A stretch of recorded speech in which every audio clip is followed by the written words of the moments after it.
જય હિન્દ વિદ્યાર્થી મિત્રો, આપણે નેક્સ્ટ ચેપ્ટર નવું સ્ટાર્ટ કરવા જઈ રહ્યા છે. એના બે ત્રણ ચાર લેક્ચર તમે મેડમ તમને સમજ આપેલી હતું. એટલે આપણે પહેલા લેક્ચરમાં એકાદ બેમાં થોડું રિવાઇઝ કરીએ, થોડું એડ વધારે એમાં જોઈએ અને પછી આપણે આ ચેપ્ટર કન્ટિન્યુ કરશું. પણ મિત્રો, અત્યાર સુધીના જે ચેપ્ટર આપણા ચાલેલા છે ફર્સ્ટ, સેકન્ડ, થર્ડ, બરાબર, ત્યારબાદ તમે આંકડાશાસ્ત્ર અને સંભાવના એટલે કે 14 અને 15 આ 5 ચેપ્ટર કમ્પ્લીટ થયા છે. રિવાઇઝ પરફેક્ટ હોવા જોઈએ.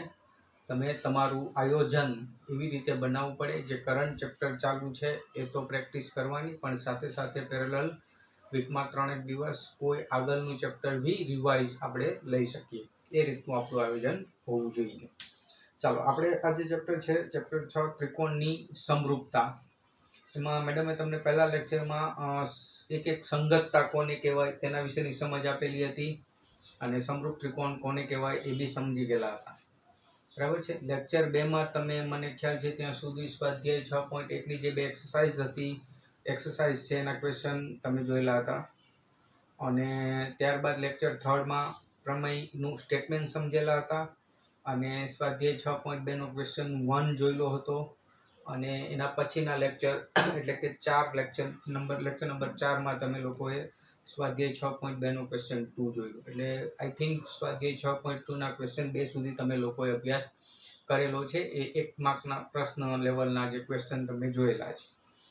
આપણે એક વખત રિવાઇઝ કરીએ. સંગતતા તો તમે શીખી ગયા કે કોને એક એક સંગતતા કહેવાય. કોઈ એક ત્રિકોણના 3 શિરોબિંદુ હોય તો 2 ત્રિકોણ વચ્ચે 6 સંગતતા હોઈ શકે, જેના વિશે તમે એમાં સમજેલા જ છો, રિવાઇઝ બી કરેલું હશે.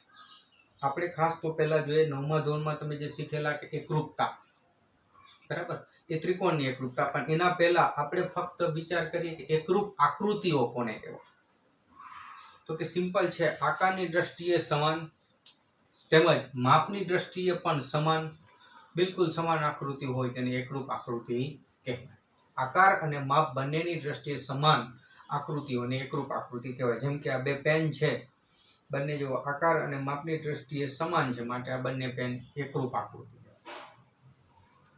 બરાબર. અને બીજી ઉદાહરણ એક જોઈએ તો કે તમારા પાસપોર્ટ સાઇઝના બે ફોટા પાસે રાખો તો બંને એકરૂપ આકૃતિ છે, કેમ કે બધી જ રીતે બધા જ અંગ એમાં કેવા છે, સમાન છે.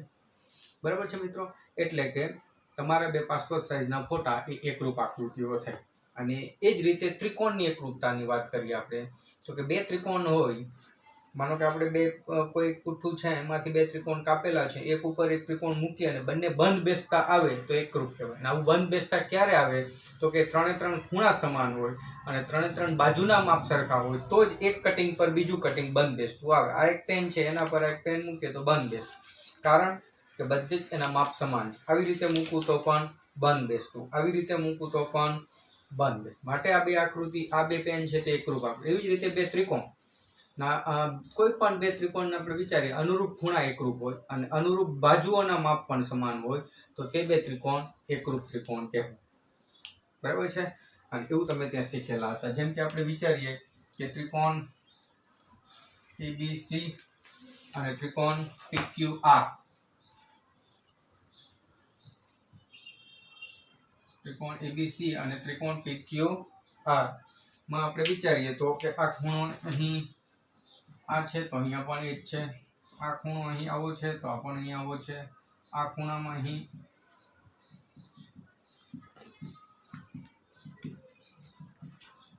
એટલે કે ત્રણેયના માપ સમાન.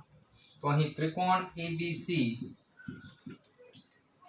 એકરૂપ ત્રિકોણ PQR અને વચાય આ નિશાન તમને ખ્યાલ છે, બે લીટા અને ઉપર આ એટલે કે એકરૂપ. એટલે ત્રિકોણ ABC એકરૂપ ત્રિકોણ PQR અને સંગતતા કેવી તો ABC સંગત PQR એકરૂપતા છે. બરાબર. ટૂંકમાં એકરૂપ ત્રિકોણના આકાર અને અનુરૂપ અંગોના માપ કેવા હોય, સરખા. ચાલો, એ જ રીતે તમે સમરૂપતા વિશે જુઓ તો સમરૂપ આકૃતિઓ તો કે જે બે આકૃતિઓના રૂપ સરખા એટલે કે આકાર સરખા પરંતુ માપ સમાન સરખા ન પણ હોય તેવી આકૃતિને સમરૂપ આકૃતિ કહેવાય. બરાબર. એમાં ઉદાહરણ જોવું તો તમારો પાસપોર્ટ સાઇઝ વાળો ફોટો અને તમારો પોસ્ટકાર્ડ એટલે કે થોડીક મોટી સાઇઝ, તો બંને ફોટામાં તમે જુઓ તમારા જ બંને ફોટા છે તો રૂપ સરખા હોય પરંતુ આકાર અલગ અલગ છે. માટે તેને કેવી આકૃતિ કહેશું? સમરૂપ, સરખા રૂપ વાળી. સરખી ત્રિજ્યાવાળા બે વર્તુળો હોય, સરખી ત્રિજ્યાવાળા બે વર્તુળો, તો એ બંને વર્તુળો સમરૂપ ગોળ જ છે, બરાબર છે. સમાન લંબાઈના બે ચોરસ વિચારો, તો એ બી કેવા ગણાશે? સમરૂપ ગણાશે, બરાબર. એટલે જે બી કોઈ બહુકોણ વાળી આકૃતિ જેના ખૂણાના માપ સમાન, તો એ કેવા સમરૂપ. પંચકોણ છે, ષષ્ઠકોણ છે, સપ્તકોણ છે, તો એ બધા ખૂણા સરખા તો બધા સમરૂપ છે. ખૂણા સરખા નથી તો શું? તો એનો આપણે પછીથી જોઈએ, બરાબર. ટૂંકમાં રૂપ સરખા પણ માપ કદાચ સરખા ન પણ હોઈ શકે, તો તેવી બે આકૃતિને આપણે સમરૂપ આકૃતિ કહીશું. સમરૂપ ત્રિકોણ, તો કે બે ત્રિકોણના શિરોબિંદુ વચ્ચેની કોઈ એક સંગતતામાં અનુરૂપ ખૂણા એકરૂપ હોય, પરંતુ અનુરૂપ બાજુઓના માપનો ગુણોત્તર સરખો હોય, એટલે કે બાજુઓ સમપ્રમાણમાં હોય, તો તે બે ત્રિકોણ કેવા કહેવાય? સમરૂપ. દાખલા તરીકે આપણે અહીં વિચારીએ ત્રિકોણ ABC અને ત્રિકોણ PQR. ચાલો, અહીં આ ખૂણો આ છે, આ ખૂણો આ છે,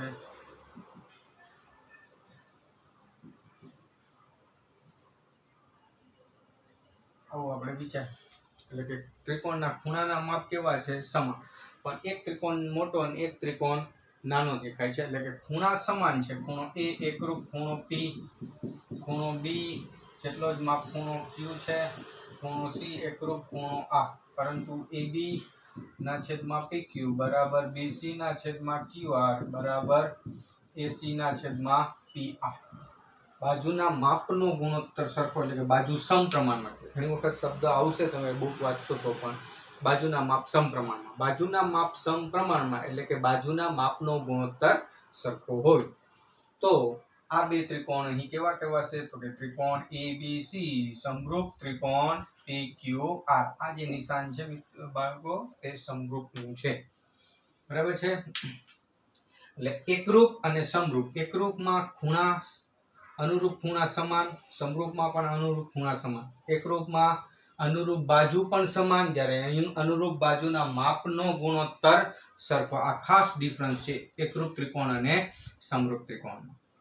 સમજી ગયા મિત્રો? ટૂંકમાં અહીં ફક્ત ખૂણા સરખા છે, બાજુના માપ સરખા નથી. હવે એમ થાય કે શું સમરૂપ આકૃતિ એકરૂપ કહેવાય? શું એકરૂપ સમરૂપ કહેવાય? તો સિમ્પલ છે. એકરૂપ માટે ખૂણા સમાન, બાજુના માપ સમાન. બાજુના માપ સમાન એટલે માપનો ગુણોત્તર સરખો જ આવે. એટલે કે સમરૂપતા માટેની બંને શરત પાલન કરે. એકરૂપ આકૃતિ હંમેશા સમરૂપ છે, પણ સમરૂપ આકૃતિ એકરૂપ ન પણ હોય. બે સમબાજુ ત્રિકોણ હશે ને, તો એ હંમેશા સમરૂપ જ હોય. કે બે વિચારો, બધા જ ખૂણા સરખા, અને ખૂણા સરખા તો સામસામની બાજુ સરખી જ હોવાની, એટલે ગુણોત્તર સરખો જ આવશે. સમબાજુ સિવાયના કોઈ પણ ત્રિકોણની સંગતતા હંમેશા સમરૂપતા હોય તેવું કહી શકાય નહીં. બે એકરૂપ ત્રિકોણો એ હંમેશા સમરૂપ હોય, પરંતુ બે સમરૂપ ત્રિકોણ હંમેશા એકરૂપ હોય અથવા ન પણ હોઈ શકે. દાખલા તરીકે આપણે વિચારીએ, આ એક ત્રિકોણ અને આ બીજો ત્રિકોણ લઈએ. ત્રિકોણમાં આપણે ખૂણા વિચારીએ, એક આ ખૂણો છે, એક નવું ખૂણું ને આ વિચારીએ. એ સેમ અનુરૂપ ખૂણા વિચારીએ, એટલે કે અનુરૂપ ખૂણા કેવા છે? સરખા. માપ વિચારીએ, આ 8 લઈએ, આ 4 લઈએ, આ 6 લઈએ. ચાલો, અહીં 4, 3 અને 6 લો. તો હવે આ બે ત્રિકોણ એકરૂપ છે કે સમરૂપ? તો કે 4, 4 સમાન માપ છે, 6 સમાન, પણ 8 અને 3 સરખું માપ નથી. એનો અર્થ એવો કે આ બે ત્રિકોણ એકરૂપ તો નથી. હવે સમરૂપ અને એકરૂપ. પણ જો અહીં આપણે આ માપ 8 વિચારેલું છે, એની જગ્યાએ હું એમ વિચારું કે આ માપ આપણે 4, આ 3 અને આ 6, 4, 3 અને 6, તો માપ પણ સમાન, ખૂણા પણ સમાન, એટલે કે બાજુ પણ સમાન છે અને ખૂણા પણ સમાન હોવાથી આ બંને ત્રિકોણ એકરૂપ છે. અને એકરૂપ હોય એ ત્રિકોણ સમરૂપ તો હોય જ, એટલે એકરૂપ અને સમરૂપ છે, બરાબર. બીજા બે ત્રિકોણ આપણે વિચારીએ, એ જ વસ્તુ સેમ વિચારીએ.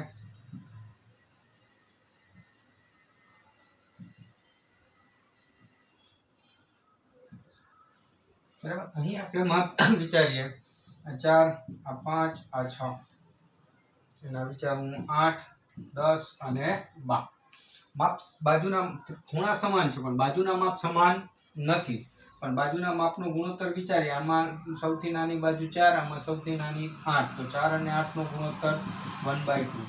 આમાં 5 10 તો કે 1/2. મોટી બાજુ 6 એ મોટી બાજુ 12 તો 1/2. એટલે આમાં જ્યારે આપણે માપના ગુણોત્તર વિચારીએ ત્યારે ચડતા ક્રમમાં ગોઠવવા પડે. બાજુના સૌથી નાનું ને સૌથી નાનું, વચ્ચેના માપને વચ્ચેના માપ સાથેનો ગુણોત્તર, મોટા માપનો, તો બધા જ ગુણોત્તર સરખો. એટલે અનુરૂપ ખૂણા એકરૂપ ને અનુરૂપ બાજુના માપ સમપ્રમાણમાં. તેથી આ બે ત્રિકોણો સમરૂપ છે પરંતુ એકરૂપ નથી. સમજો છો મિત્રો? અહીં ખૂણા પણ સમાન અને બાજુના માપ પણ સમાન છે. બાજુના માપ પણ સમાન છે, માટે સમરૂપ અને એકરૂપ બને. જ્યારે આ આકૃતિમાં ખૂણા સમાન પણ બાજુના માપ સમાન નથી, પણ બાજુના માપનો ગુણોત્તર સમાન હોવાથી તે સમરૂપ બનશે, એકરૂપ નહીં થાય. વિદ્યાર્થી મિત્રો, આપણે ત્રિકોણની વાત કરી, પણ આપણે વ્યાપક રીતે વિચારી સમરૂપ બહુકોણ. ત્રિકોણને 3 ખૂણા હોય, ચતુષ્કોણ 4, પંચકોણ 5. તો એના માટે શું સમરૂપતા માટે? તો કે સમાન બાજુવાળા બહુકોણ, પછી એના ખૂણા 4 હોય, 5 હોય, 6. સમાન બાજુવાળા બહુકોણના અનુરૂપ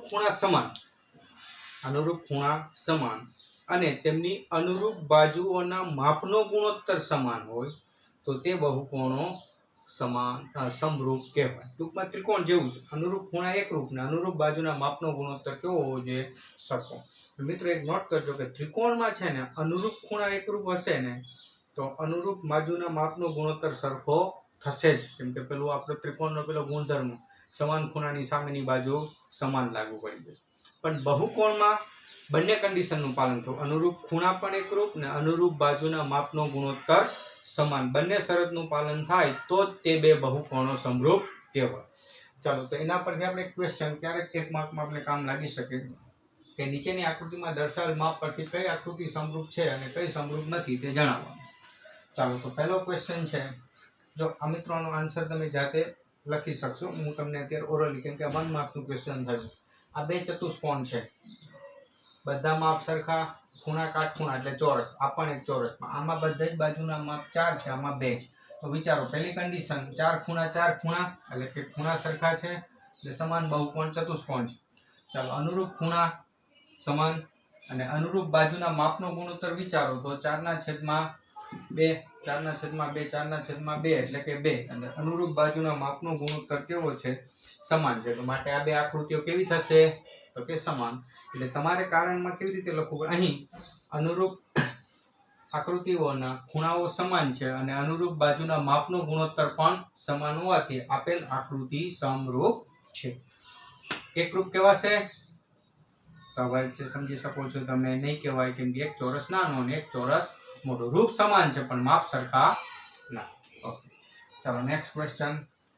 દેખીતું જ છે કે બંને છે સરખા, ચતુષ્કોણ છે, પણ આમાં ખૂણા કાટખૂણા નથી, આમાં કાટખૂણા. એટલે પહેલી જ શરત કે અનુરૂપ ખૂણાઓ એકરૂપ નથી.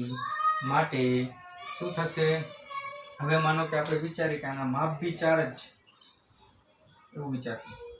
અનુરૂપ બાજુનો ગુણોત્તર સમાન 1 1 1, પણ અનુરૂપ ખૂણા સમાન ન હોવાથી આપેલ આકૃતિ સમરૂપ નથી. એટલે તમારું કારણ અહીં ખૂણો P બરાબર નથી P, Q બરાબર નથી Q, R બરાબર નથી V અને S બરાબર નથી W હોવાથી, પરંતુ બાજુનો ગુણોત્તર સરખો છે પરંતુ બાજુમાં ખૂણાના માપ સમાન ન હોવાથી આપેલ આકૃતિ સમરૂપ આકૃતિ નથી. એ જ રીતે અહીં વિચારો, સેમ વસ્તુ થઈ, ખૂણા સમાન નથી, માપનો ગુણોત્તર સરખો જ છે, 3/1/5 કરશો તો એ સમાન જ આવશે, પરંતુ ખૂણા સમાન ન હોવાથી આપેલ આકૃતિઓ સમરૂપ નથી. બરાબર? એટલે ત્રિકોણ વિશે બી બે શરત જે તમે લેક્ચરમાં ભણેલા છો પણ આ રિવાઇઝમાં, કે અનુરૂપ ખૂણા એકરૂપ હોવા જોઈએ, અનુરૂપ બાજુના માપનો ગુણોત્તર સમાન. બે કન્ડિશનનું પાલન થાય એવું હરેક બહુકોણ માટે લાગુ પડી શકે છે. ચાલો મિત્રો, ત્યારબાદ તમે સ્વાધ્યાય 6.1 નો ક્વેશ્ચન 1 જોયો, ક્વેશ્ચન 2 પણ જોયો છે. બરાબર? એમાં તમે સમરૂપ આકૃતિઓના ઉદાહરણ તો તમે લખી જ શકો કે સમબાજુ કોઈ બી ત્રિકોણ સમરૂપ, બે વર્તુળ સમરૂપ ગણાય, બે ચોરસ સમરૂપ જ હોય. સમરૂપ ન હોય તેવી આકૃતિઓ, તો કે તમે વિચારી શકો એક સમલંબ ચતુષ્કોણ ને એક ચોરસ ત્રિકોણ અને સમાંતર બાજુ ચતુષ્કોણ, ચોરસ અને લંબચોરસ, તો કે સમરૂપ નથી. ઘણા બધા ઉદાહરણ આપીશું. બે વર્તુળ હોય મિત્રો, એકની ત્રિજ્યા 3 સેમી છે અને બીજાની 10 સેમી છે. બંને વર્તુળ ગોળ છે એટલે સમરૂપ છે, પરંતુ બંને એકરૂપ નથી, કેમ કે ત્રિજ્યા અલગ અલગ છે. ત્રિજ્યા પણ સમાન હોય અને બંને સર્કલ છે તો એકરૂપ હોઈ શકે. તો મને હવે એવું લાગે છે કે તમે સમરૂપ ને એકરૂપ વચ્ચેનો ભેદ ઓળખી ચૂક્યા હશો. અને હવે 9મા ધોરણમાં આપણે ત્રિકોણની એકરૂપતા વિશે જોયું, તો અહીં આપણે સમરૂપતા વિશે જોઈશું. સમરૂપતામાં તમે પહેલા એની વ્યાખ્યા જોઈ કે બે સમરૂપ ત્રિકોણ કોને કહેવાય, બરાબર ને? કે બે ત્રિકોણના શિરોબિંદુ વચ્ચેની કોઈ એક સંગતતામાં અનુરૂપ ખૂણા એકરૂપ હોય ને અનુરૂપ બાજુના માપનો ગુણોત્તર સમાન, તો તે બે તે સંગતતા સમરૂપતા છે, તે બે ત્રિકોણ સમરૂપ કહેવાય. આપણે એમના દાખલા જોશું, એક માર્કમાં ક્યારેક કામ લાગે એટલા માટે. પણ એના પહેલા કેટલાક આપણે એક ગુણોત્તર અને પ્રમાણના કેટલાક નિયમ છે જે આપણે આ ચેપ્ટરમાં આગળના દાખલા કરવામાં થોડી સરળતા આપી એટલા માટે આપણે એને થોડાક જોઈ લઈએ. ગુણોત્તર અને પ્રમાણના કેટલાક અગત્યના પરિણામ.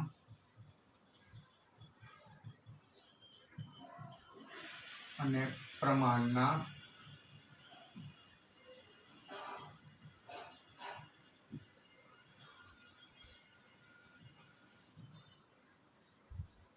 એમાં આપણે ફર્સ્ટ જે જોઈએ તો ઉલટ પ્રમાણ અથવા તો વ્યસ્ત પ્રમાણ.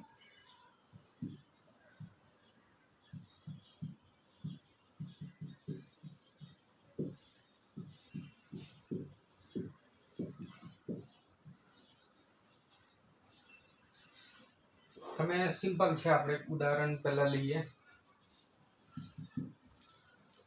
કે જો 6/3 બરાબર 4/2 આવો કોઈ ગુણોત્તર આપેલો છે, બરાબર? આપને ખબર છે 3 દુ 6 2 દુ 4 એટલે 2 બરાબર 2. તો એને આપણે આવું લખી શકીએ કે 3/6 બરાબર 2/4. તો ગુણોત્તર કેટલો થશે? 1/2 1. ક્રોસ ગુણાકાર વિચારો, 6 દુ 12 4 તાલી 12 4 તાલી 12 6 દુ 12 બરાબર 12 જ છે. કેમ કે તો સિમ્પલ નિયમ તમે જાણો છો કે બરાબરનું ચિહ્ન હોય, લસા વિચારો કે ક્રોસ ગુણાકાર સમાન થવું જોઈએ. તો આને ઉલટ પ્રમાણનો નિયમ કીધો છે. એટલે કે જો a/b બરાબર c/d, તો એને તમે b/a ડાબી બાજુ ગુણોત્તર ઊંધો કરો તો જમણી બાજુ પણ તમે ઊંધો કરો, ઉલટાવો, તો એ સમાન જ હોય. આનો ક્રોસ ગુણાકાર વિચારો તો કે ad બરાબર bc થાય ને. એ જ રીતે આનો ક્રોસ ગુણાકાર વિચારીએ તો કે bc બરાબર a, એ તો સરખું જ થયું કે ad બરાબર bc, bc બરાબર ad. એટલે કોઈ પણ ગુણોત્તરને આપણે લેફ્ટ સાઈડ રાઈટ સાઈડ હોય તો લેફ્ટ સાઈડ ઉલટાવીએ, રાઈટ સાઈડ ઉલટાવીએ તો ગુણોત્તર કેવો થઈ જાય? સરખો જ હોય. આને ઉલટ પ્રમાણનો નિયમ કીધેલો છે. ચાલો, ત્યારબાદ આપણે જોઈએ એકાંતર પ્રમાણ.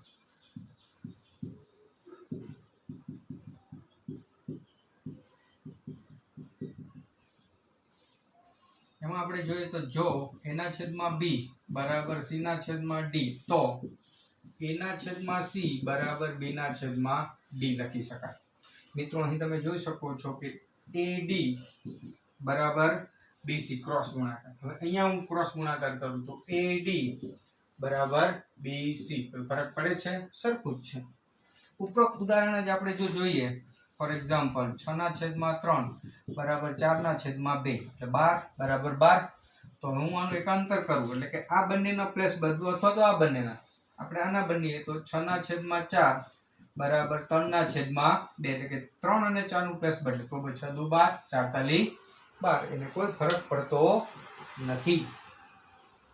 બરાબર છે મિત્રો? તો આને આપણે એકાંતર કહેશું. એટલે ક્યારેક આપણે દાખલામાં પેલું સાઈડ ચેન્જ કરવાનું ટૂંકમાં પ્રશ્ન થયો તો એ આપણે કરી શકીએ છીએ. બરાબર છે મિત્રો? એટલે કે કહેવાનો 12 બરાબર 12, અહીં બી 12 બરાબર, ગુણોત્તર અલગ આવે 2 2, અહીં 1/2 1/2, ગુણોત્તર સમાન જ રહે છે. થર્ડ નિયમ જોઈએ આપણે. એ જે થર્ડ નિયમ છે તે યોગ પ્રમાણ. ઉલટ પ્રમાણ, આપણે ઉલટ પ્રમાણ જોયું, એકાંતર પ્રમાણ જોયું, હવે યોગ પ્રમાણ. યોગ ઉમેરવું. જો a ના છેદમાં b બરાબર c ના છેદમાં d તો બંને બાજુ જો આમાં એક ઉમેરીએ આપણે, બંને બાજુ જો એક ઉમેરીએ બરાબર, તો આપણે કઈ પરિણામ આવું મળે, a પ્લસ b ના છેદમાં b બરાબર c પ્લસ d ના છેદમાં d. કેમ બંને બાજુ એક ઉમેરીએ, તો કે a ના છેદમાં b પ્લસ 1 બરાબર c ના છેદમાં d પ્લસ 1. સામ સામે તો સરખું કેન્સલ જ ગણાય, પણ હું આનો લસા લઉં તો a પ્લસ b છેદમાં b જ ગણાય, c પ્લસ d છેદમાં d થયું કે નહીં. અલગ અલગ ગુણોત્તર આપું તો પાછું હતું જ થઈ ગયું કે એના છેદમાં b પ્લસ 1 c ના છેદમાં d પ્લસ 1 બરાબરની બંને સાઈડ સરખું ઉમેરીએ 1 1 તો કઈ ફરક પડતો નથી એની હાજરીથી. બરાબર છે.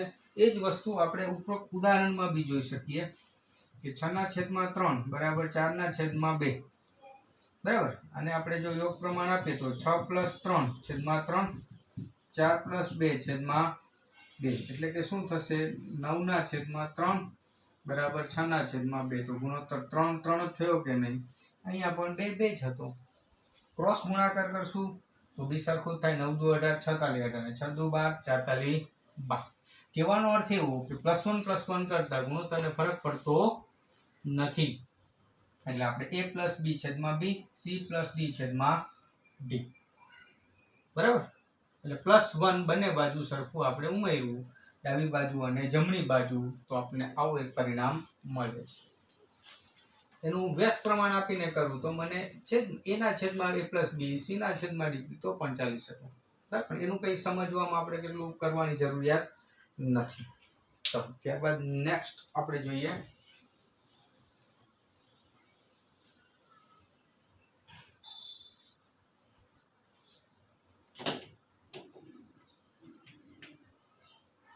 ચાર નંબર વિયોગ પ્રમાણ. વિયોગ એટલે ઉમેરવું, વિયોગ એટલે બાદ કરવું. જો a ના છેદમાં b બરાબર c ના છેદમાં d તો વિયોગ એટલે કે a માઇનસ b ના છેદમાં b બરાબર c માઇનસ d ના છેદમાં d લખી શકાય. તે બંને બાજુ એક માઇનસ કરીએ તો આપણને આ પરિણામ મળે. જેમ કે a ના છેદમાં b -1 c ના છેદમાં d -1. હવે હું લસા લઉં તો a માઇનસ b તે મેં b વડે ગુણવાનું છેદમાં b ને c માઇનસ d છેદમાં d. સેપરેટ આપું તો પાછો અહીંયા જ પહોંચી જાવ. ટૂંકમાં કહેવાનો અર્થ એવો કે 1 ની વેલ્યુ થી કાંઈ ગુણક તો a b થી કાંઈ ફરક પડતો નથી, 1 * d એટલે આપણે +1 -1 કરતા આવું પરિણામ મળે. અને +1 કરતા જે પરિણામ આવે એને યોગ પ્રમાણ કીધું છે, અને -1 કરતા જે પરિણામ આવે એને વિયોગ પ્રમાણ કીધેલું છે.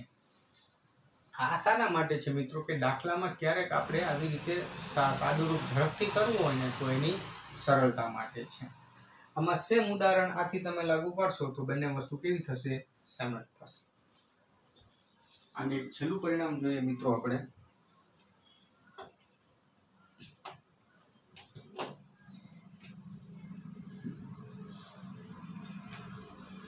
એક પાંચમું પરિણામ પહેલા જોઈએ, યોગ વિયોગ પ્રમાણ.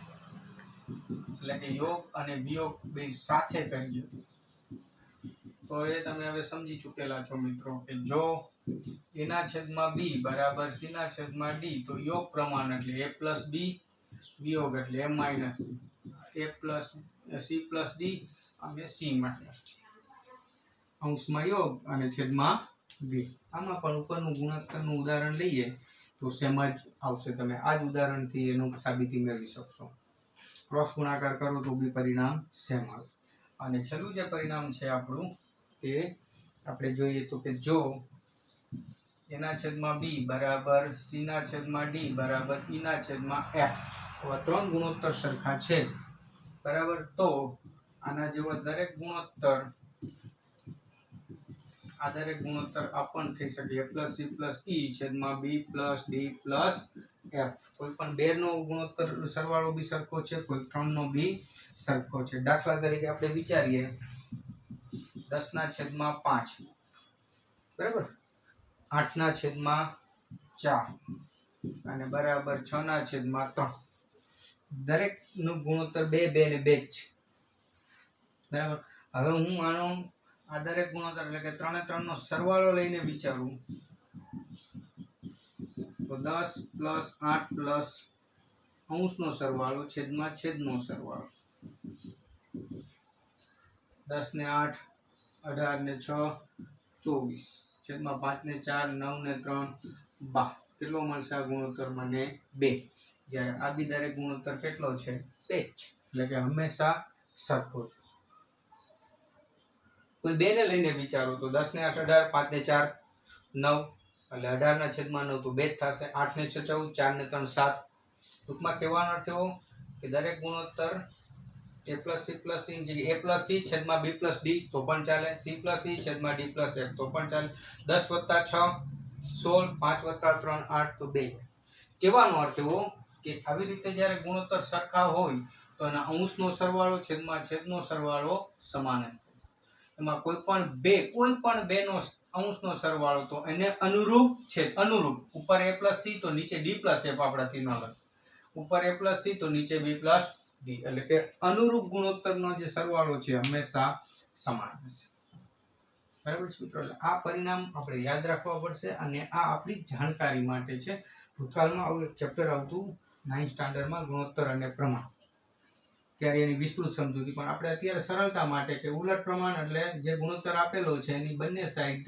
ઉલટી કરીએ તો ક્રોસ ગુણાકાર ફરક પડતો નથી એકાંતરમાં કોઈ એક ગુણોત્તરનો અંશ છેદને ઉલટ સુલટ કરીએ એટલે કે ફેરવી નાખીએ તો બી ક્રોસ ગુણાકાર સમ યોગ એટલે બંને બાજુ એક ઉમેરવું વિયોગ એટલે બંને બાજુ એક બાદ કરવું બરાબર એટલે a ના છેદમાં b તો a plus b છેદમાં b c plus d છેદમાં d એટલે યોગ વિયોગ એટલે અંશમાં સરવાળો છેદમાં બાદબાકી અને દરેક ગુણોત્તર તમે સમજી શકો એ સિમ્પલ લોજિક જ છે કે ગુણોત્તર સરખા તો એના અંશનો સરવાળો છેદમાં છેદનો સરવાળો સમાન માં હરેક અંશને હરેક છેદની જરૂરિયાત નથી કોઈ પણ બે છેદ અને કોઈ પણ બે અંશ અને છેદનો ગુણોત્તર લેશો તો એ કેવો હોય સરખો જ હોઈ શકે ચાલો મિત્રો તો મને એવું લાગે છે કે તમે સમજી ચૂક્યા હવે આમાંથી તમે આગલા લેક્ચરમાં જે નથી ભણ્યા ને એ હું તમને પીડીએફ સ્વરૂપે આપીશ એ તમારે નોટબુકમાં નોટ કરવાનું છે બરાબર નેક્સ્ટ લેક્ચરમાં આપણે જે પહેલી વ્યાખ્યા જોઈ તમે ત્રિકોણની સમરૂપતા એના આધારિત દાખલા જોશું ત્યારબાદ આપણે પ્રમેય એક જે 6.1 હતો એ મેડમે ફક્ત સ્ટેટમેન્ટ આપેલું હતું એની આપણી સાબિતી જોશું અને ત્યારબાદ એ પ્રમેય એક આધારિત દાખલા ઓકે વિદ્યાર્થી મિત્રો તો આ લેક્ચર ધ્યાનથી જોશો અને આ પ્રમાણમાં સમજ નથી પડી એમને આ એક પ્રકારનું આપણે યાદ રાખવું પડશે આને ઉલટ એટલે સીધું છે બંને બાજુ ઉલટાવવાનું લેફ્ટ સાઈડ રાઈટ એકાંતર એટલે કોઈ એક અંશ છેદ બદલી શકીએ તો એનાથી ફરક પડતો નથી પણ ક્રોસ યોગ એટલે બંને બાજુ +1 વિયોગ એટલે બંને બાજુ -1 યોગ વિયોગ એટલે સાથે જ આ ગુણોત્તર સિમ્પલ ઉદાહરણને ધ્યાનમાં લેશો એટલે તમે સમજી શકશો ઓકે આભાર જય હિન્દ વિદ્યાર્થી